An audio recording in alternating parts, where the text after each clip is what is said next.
श्री सद्गुरुदेव भगवान की जय। गुरु ब्रह्मा गुरु विष्णु गुरुदेवो महेश्वरः। गुरु साक्षात् परं ब्रह्म तस्मै श्री गुरुवे नमः। अखण्डमण्डलाकारं व्याप्तं येन चराचरं तत्पदं दर्शितं येन तस्मै श्री गुरुवे नमः। मोक्षमदीननदीनहित तुम समान रघुबीर अस विचारी रघुवंशमणि हरहु विषम भवभीर। जहि विधि होहि नाथ हित मोरा करहूँ सोबेगी दास मैं तोरा। बड़ भागी अंगद हनुमाना चरण कमल चापत विधि नाना। बड़े भाग्य मानुष तन पावा सुर दुर्लभ सब ग्रंथ ही गावा। साधन धाम मोक्ष करि द्वारा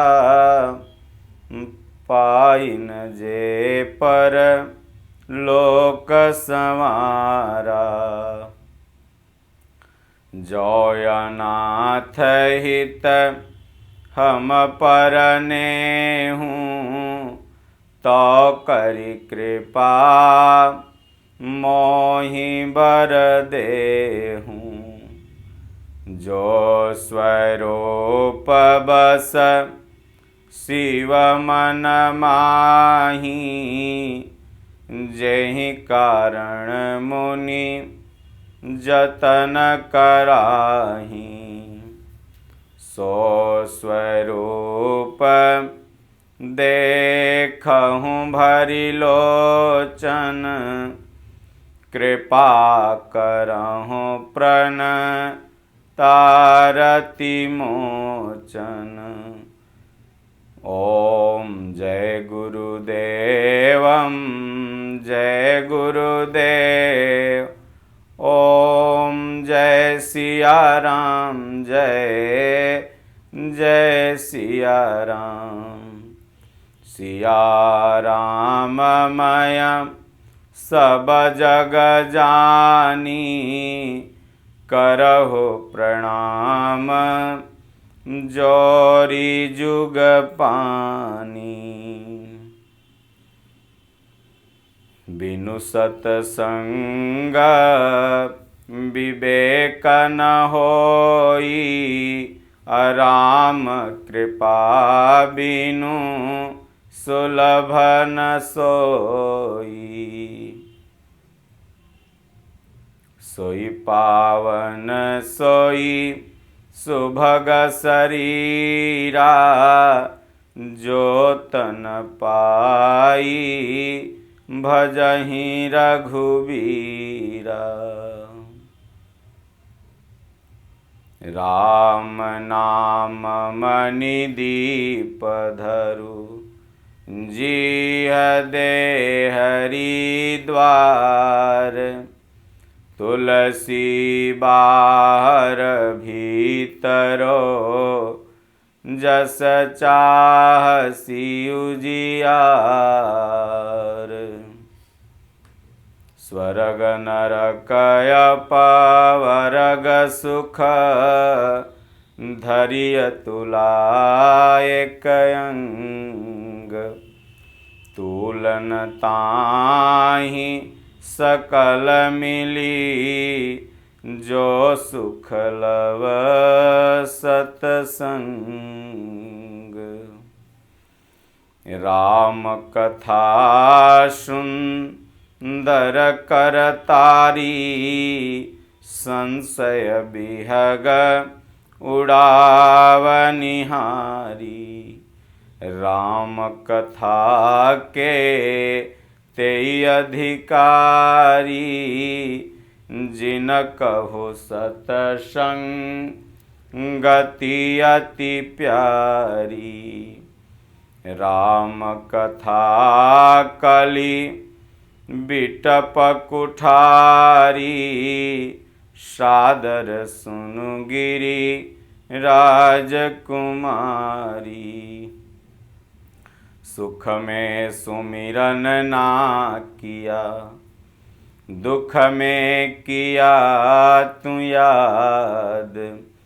कह कबीरवा दास की, कौन सुने फरियाद। दुख में सुमिरन सब करे, सुख में करे न कोय। जो सुख में सुमिरन करे, तो दुख काहे होय। बोलिए श्री सद्गुरुदेव भगवान की जय। श्री रामचरितमानस हिंदी टीका भाग 36 भरत प्रसंग। गुरु विश्वामित्र जी ने भगवान से कहा, हे भगवान, पहले भरत जी की विनती आदर पूर्वक सुन लीजिए, फिर उस पर विचार कीजिएगा। तब साधुमत, लोकमत, राजनीति और वेदों का निचोड़ सार निकालकर वैसा ही कीजिए। भरत जी पर गुरु जी का स्नेह देखकर भगवान श्री राम जी के हृदय में विशेष आनंद हुआ। भरत जी को धर्म धुरंधर और तन मन वचन से अपना सेवक जानकर प्रभु श्री रामचंद्र जी गुरु की आज्ञा के अनुकूल मनोहर, कोमल और कल्याण के मूल वचन बोले। भगवान ने कहा, हे नाथ, आपकी सौगंध और पिताजी के चरणों की दुहाई, मैं सत्य कहता हूँ कि विश्व भर में भरत के समान भाई कोई हुआ ही नहीं। जो लोग गुरु के चरण कमलों में अनुरागी हैं, वे लोक में लौकिक दृष्टि से भी और वेद में पारमार्थिक दृष्टि से भी बड़भागी होते हैं। जिस पर आप अर्थात गुरु का ऐसा स्नेह है, उस भरत के भाग्य को कौन कह सकता है। छोटा भाई जानकर भरत के मुंह पर उसकी बड़ाई करने में मेरी बुद्धि सकचाती है। अर्थात फिर भी मैं तो यही कहूँगा कि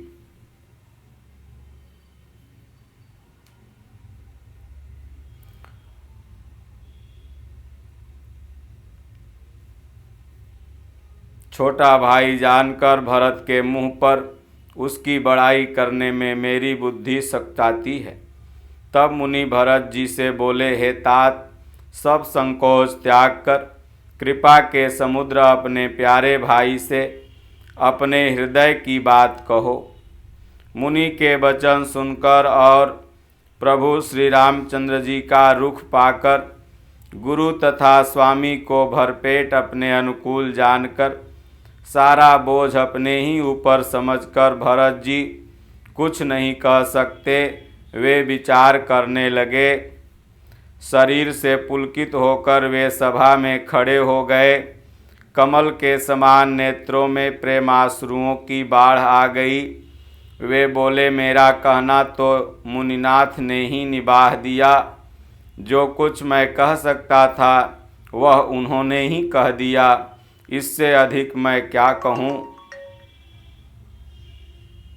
ओम।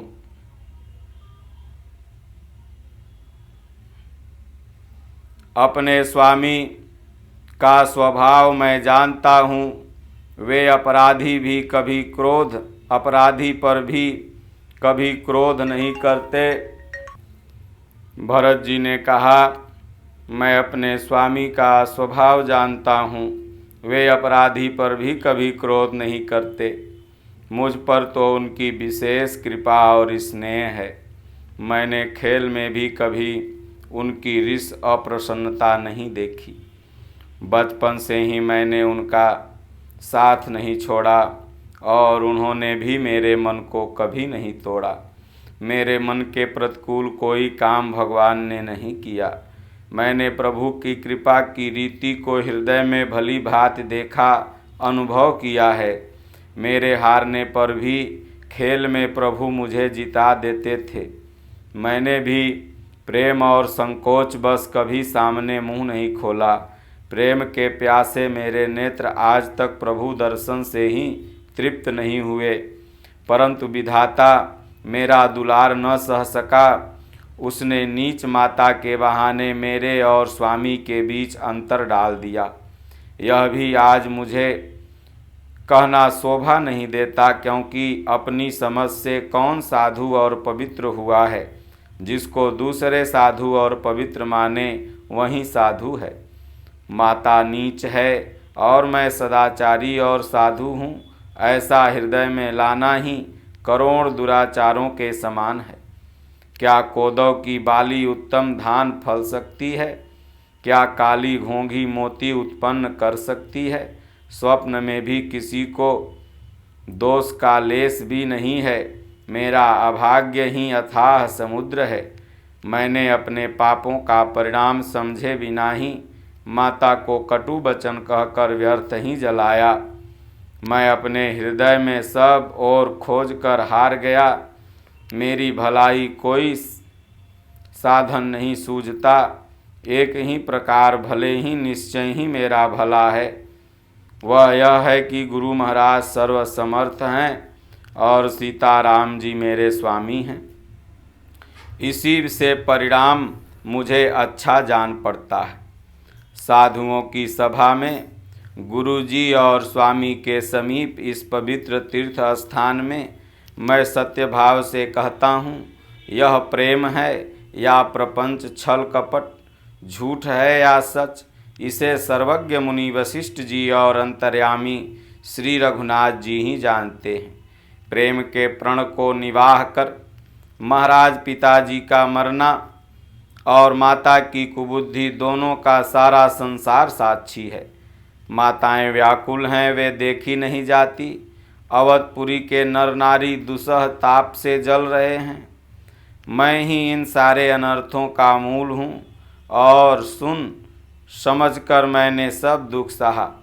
भगवान श्री रामचंद्र जी लक्ष्मण और माता सीता के साथ मुनियों का वेश धारण कर बिना जूते पहने पांव पैदल ही वन को चले गए। यह सुनकर शंकर जी साक्षी हैं। इस घाव से भी मैं जीता रह गया। यह सुनते ही मेरे प्राण नहीं निकल गए। ऐसा भरत जी अपने आप को धिक्कारते हुए कह रहे हैं। अब यहाँ आकर सब आँखों से देख लिया। यह जड़ जीव जीता रहकर भी सभी सहवाएगा।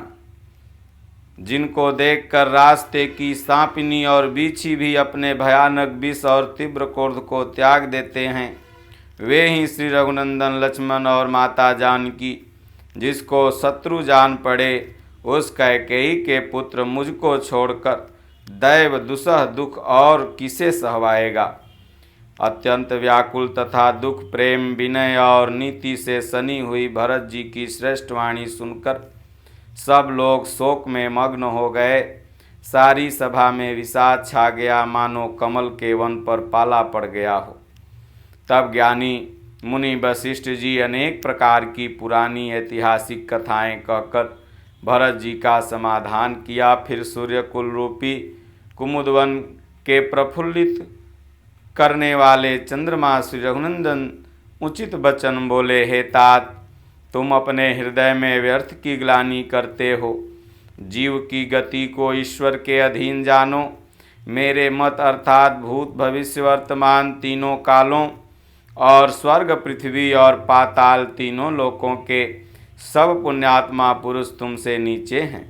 हृदय में तुम पर कुटिलता का आरोप करने से यह लोक अर्थात यहाँ के सुख यश आदि बिगड़ जाता है और परलोक भी नष्ट हो जाता है।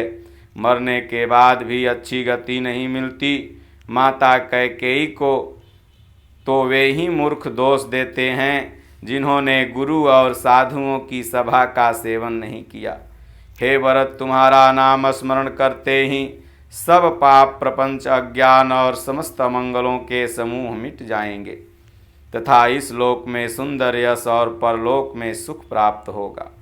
हे भरत, मैं स्वभाव से ही सत्य कहता हूँ। शिव जी साक्षी हैं, यह पृथ्वी तुम्हारी ही रखी रही है। हे तात, तुम व्यर्थ कुतर्क न करो, बैर और प्रेम छिपाए नहीं छिपता। पक्षी और पशु मुनियों के पास बेधड़क चले जाते हैं, पर हिंसा करने वाले बधिकों को देखते ही भाग जाते हैं। मित्र और शत्रु को पशु पक्षी भी पहचानते हैं। फिर मनुष्य शरीर तो गुण और ज्ञान का भंडार ही है। हे तात, मैं तुम्हें अच्छी तरह जानता हूँ। क्या करूँ, जी में बड़ा असमंजस दुविधा है। राजा ने मुझे त्याग कर सत्य को रखा है और प्रेम प्रण के लिए शरीर छोड़ दिया। उनके वचन को मेटते मन में सोच होता है, उससे भी बढ़कर तुम्हारा संकोच है। उस पर भी गुरु जी ने मुझे जो आज्ञा दी है, इसलिए अब तुम जो कुछ कहो अवश्य मैं वही करना चाहता हूँ। तुम मन को प्रसन्न कर और संकोच को त्याग कर जो कुछ कहो मैं आज वही करूं। सत्य प्रतिज्ञ रख कुल श्रेष्ठ भगवान श्री राम जी का यह वचन सुनकर सारा समाज सुखी हो गया। देवगणों सहित देवराज इंद्र भयभीत होकर सोचने लगे कि अब बना बनाया काम लगता है बिगड़ जाएगा। कुछ उपाय करते नहीं बना। तब वे सब मन ही मन भगवान श्री राम की शरण में गए। फिर वे विचार करके आपस में कहने लगे कि श्री रघुनाथ जी तो भक्ति के वश में हैं, भक्त के वश में हैं। अम्बरीश और दुर्वासा की घटना याद करके देवता और इंद्र बिल्कुल ही निराश हो गए। पहले देवताओं ने बहुत समय तक दुख सहा, तब भक्त प्रहलाद ने भी नृसिंह भगवान को प्रकट किया था। तब देवता परस्पर कानों से लगाकर और सिर धुनकर कहते हैं कि अब इस बार देवताओं का काम भरत जी के हाथ में है।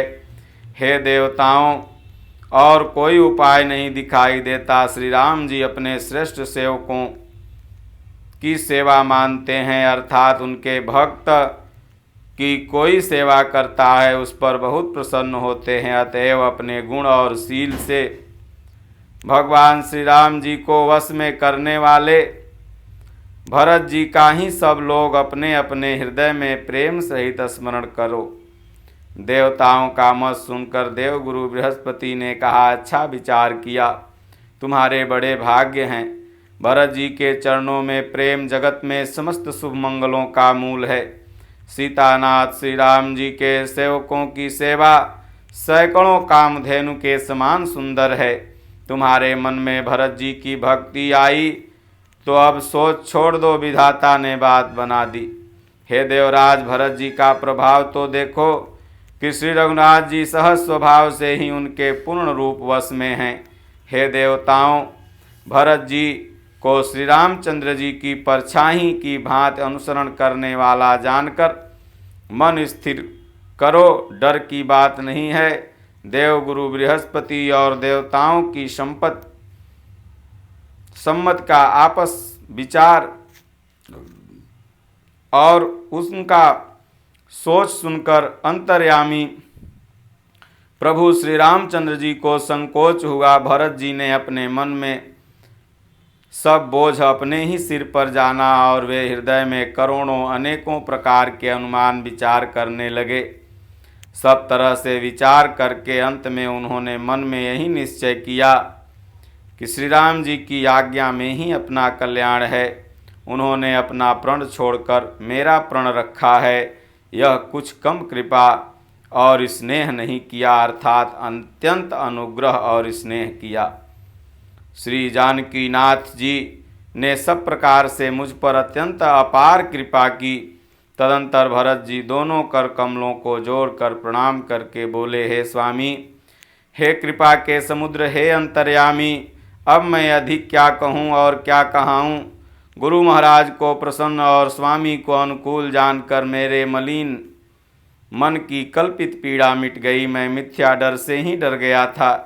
मेरे सोच की जड़ ही न थी। दिशा भूल जाने पर हे देव सूर्य का दोष नहीं, मेरा दुर्भाग्य माता की कुटिलता, विधाता की टेढ़ी चाल और काल की कठिनता, इन सब ने मिलकर पैर रोप कर प्रण करके मुझे नष्ट कर दिया था। परंतु शरणागत के रक्षक अपने शरणागत की रक्षा का प्रण निभाहा, आपने मुझे बचा लिया।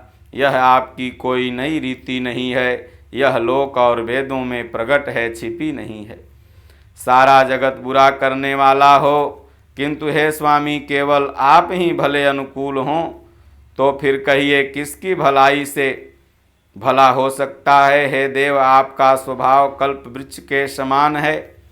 वह न कभी किसी के सन्मुख अनुकूल है, न विमुख प्रतिकूल है।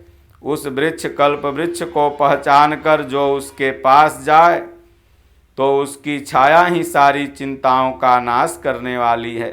राजा रंक भले बुरे जगत में सभी उससे मांगते हैं, मनचाही वस्तु पाते हैं। गुरु और स्वामी का सब प्रकार से स्नेह देखकर मेरा क्षोभ मिट गया। मन में कुछ संदेह नहीं रहा। हे दया की खान, अब वहीं कीजिए जिससे दास के लिए प्रभु के चित्त में क्षोभ किसी प्रकार का विचार न हो। जो सेवक स्वामी को संकोच में डालकर अपना भला चाहता है, उसकी बुद्धि नीच है। सेवक का हित तो इसी में है कि वह समस्त सुखों और लोभ को छोड़कर स्वामी की सेवा करे। हे नाथ, आपके लौटने में सभी का स्वार्थ है और आपकी आज्ञा पालन करने में करोड़ों प्रकार से कल्याण है। यही स्वार्थ और परमार्थ का सार निचोड़ है। समस्त पुण्यों का फल और संपूर्ण शुभ गतियों का श्रृंगार है। हे देव, आप मेरी एक विनती सुनकर फिर जैसा उचित हो वैसा कीजिए। रात तिलक की सब सामग्री सजा कर लाई गई।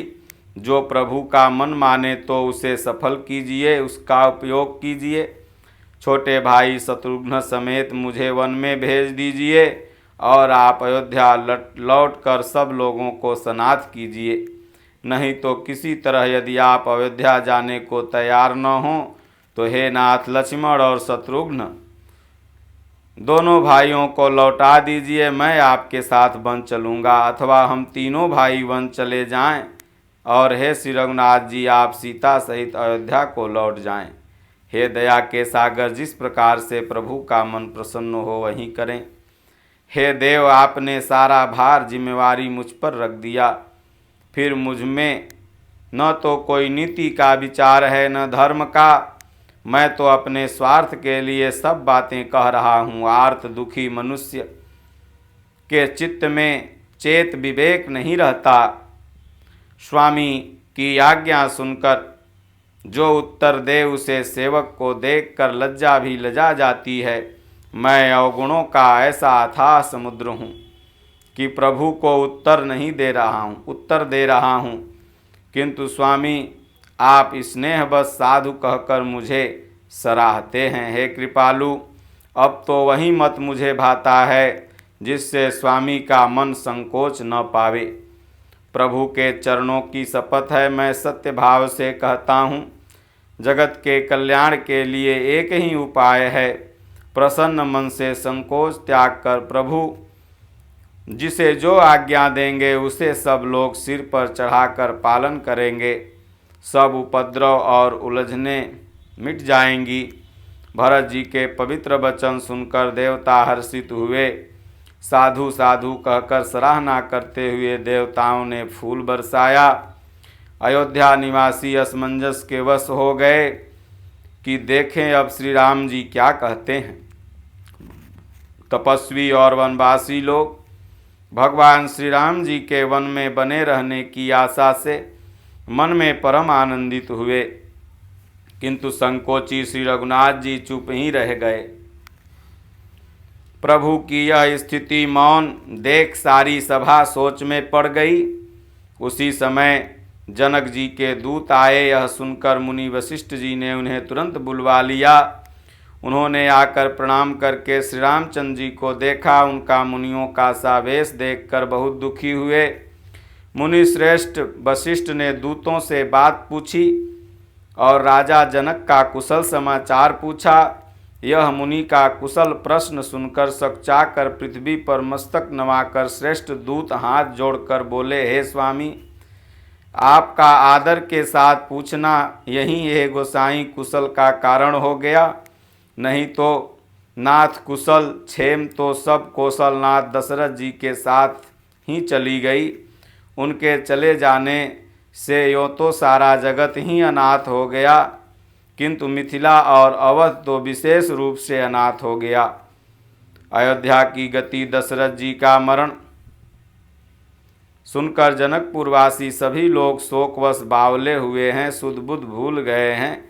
उस समय जिन्होंने विदेह शोकमग्न देखा, स्वयं जनक जी भी जो देहाभिमान से रहित हैं, वो भी शोक से युक्त हो गए। रानी का कुचाल सुनकर राजा जनक जी को कुछ सूझ नहीं पड़ा, जैसे मणि के बिना सांप को कुछ नहीं दिखता। राजा ने विद्वानों और मंत्रियों के समाज से पूछा कि विचार कर कहिए, आज इस समय क्या करना उचित है। अयोध्या की दशा समझकर और दोनों प्रकार से असमंजस जानकर चलिए आ रहिए। किसी ने कुछ नहीं कहा।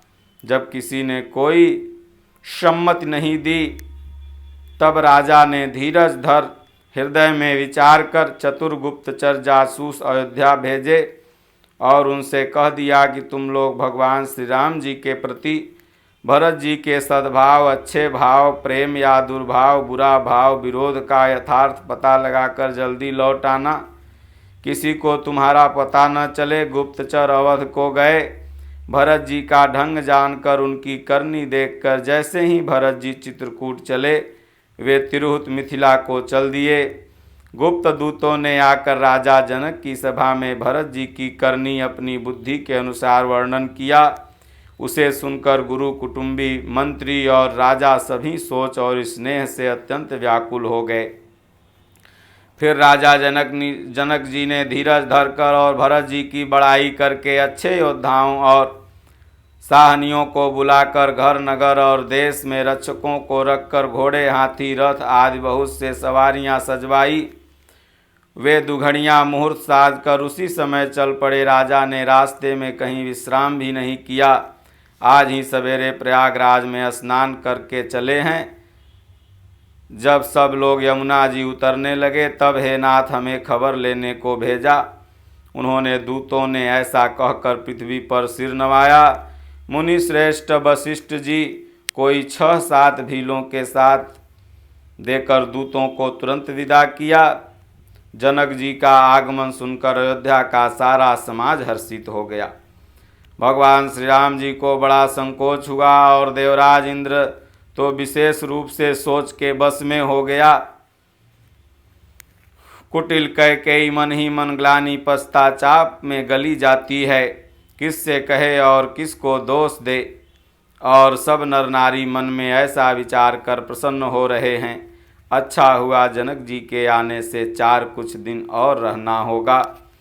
कुछ दिन भगवान का दर्शन और कर लेंगे, फिर लक्ष्मीपति भगवान विष्णु के चरणों की वंदना करके दोनों हाथ जोड़कर आंचल पसार कर विनती करते हैं, हे श्री राम जी, राजा हों, जानकी जी रानी हों और राजधानी अयोध्या फिर आनंदित हो जाए, फिर समाज सहित सुखपूर्वक बसे और श्री राम जी भरत जी को युवराज बनावें। हे देव, इस सुख रूपी अमृत से सींचकर सब किसी को जगत में जीने का लाभ दीजिए। गुरु समाज और भाइयों समेत श्री राम जी का राज्य अवधपुरी में हो और श्री रामचंद्र जी राजा रहते ही हम लोग अयोध्या में मरें। श्री रामचंद्र के राजा रहते ही हम लोगों की मृत्यु हो, हम सब कोई यही मांगते हैं, ऐसा अयोध्यावासी मनाते हैं। अयोध्यावासी की प्रेममयी वाणी सुनकर ज्ञानी मुनि अपने योग और वैराग्य की निंदा करते हैं। अवधवासी इस नित्य कर्म को करके श्री राम जी के पुलकित शरीर को प्रणाम करते हैं। ऊंच नीच और मध्यम सभी श्रेणियों के स्त्री पुरुष अपने अपने भाव के अनुसार भगवान का दर्शन प्राप्त करते हैं। श्री रामचंद्र जी सावधानी के साथ सबका सम्मान करते हैं और सभी कृपा निधान भगवान श्री रामचंद्र जी की सराहना करते हैं। श्री राम जी लड़कपन से ही यह बान है कि वो प्रेम को पहचान कर नीति का पालन करते हैं। प्रभु शील और संकोच के समुद्र हैं।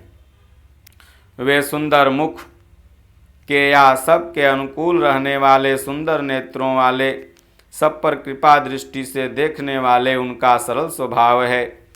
श्री रामचंद्र जी के गुण समूहों को कहते कहते सब लोग प्रेम में भर गए और अपने भाग्य की सराहना करने लगे। उस समय सब लोग प्रेम मग्न हैं। इतने में मिथिलापति जनक जी को आते हुए सुनकर सूर्यकुल रूपी कमल के सूर्य भगवान श्री रामचंद्र जी सभा सहित आदर पूर्वक जल्दी से उठ के खड़े हुए। भाई, मंत्री, गुरु और पूर्ववासियों का साथ लेकर श्री रघुनाथ जी जनक जी की आगवानी में चले। जनक जी ने ज्यों ही पर्वत श्रेष्ठ कामदनाथ को देखा त्यों प्रणाम करके उन्होंने रथ छोड़ दिया, पैदल चलना शुरू कर दिया। भगवान श्री राम जी की दर्शन की लालसा और उत्साह के कारण किसी को रास्ते की थकावट और क्लेश जरा भी न हुई। मन तो वहाँ है जहाँ श्री राम और जानकी जी हैं। बिना मन के शरीर को सुख दुख की सुध नहीं होती। जनक जी इस प्रकार चले आ रहे हैं। समाज सहित उनकी बुद्धि प्रेम में मतवाली हो रही है। निकट आए देखकर सब प्रेम में भर गए और प्रेम से आदर पूर्वक आपस में मिलने लगे। जनक जी वशिष्ठ आदि अयोध्यावासी मुनियों के चरणों की वंदना करने लगे और श्री रामचंद्र जी ने सतानंद आदि जनकपुरवासी ऋषियों को प्रणाम किया। फिर भाइयों समेत श्री राम जी राजा जनक जी से मिलकर उन्हें समाज सहित अपने आश्रम को लिवा चले। ओम श्री सद्गुरुदेव भगवान की जय। ओम जय गुरुदेवम जय गुरुदेव। ओम जय सिया राम जय जय सिया राम। श्री राम जय जय राम। श्री राम जय जय राम। राम कथा के तेई अधिकारी जे न कहो सतसंगति अति प्यारी। सो मेरी पवन सुत पावन नामु अपने बस करी राखे राम। श्री राम जय जय राम। श्री राम जय जय राम। ओम श्री सद्गुरुदेव भगवान की जय। हरि ओम। शांति शांति शांति।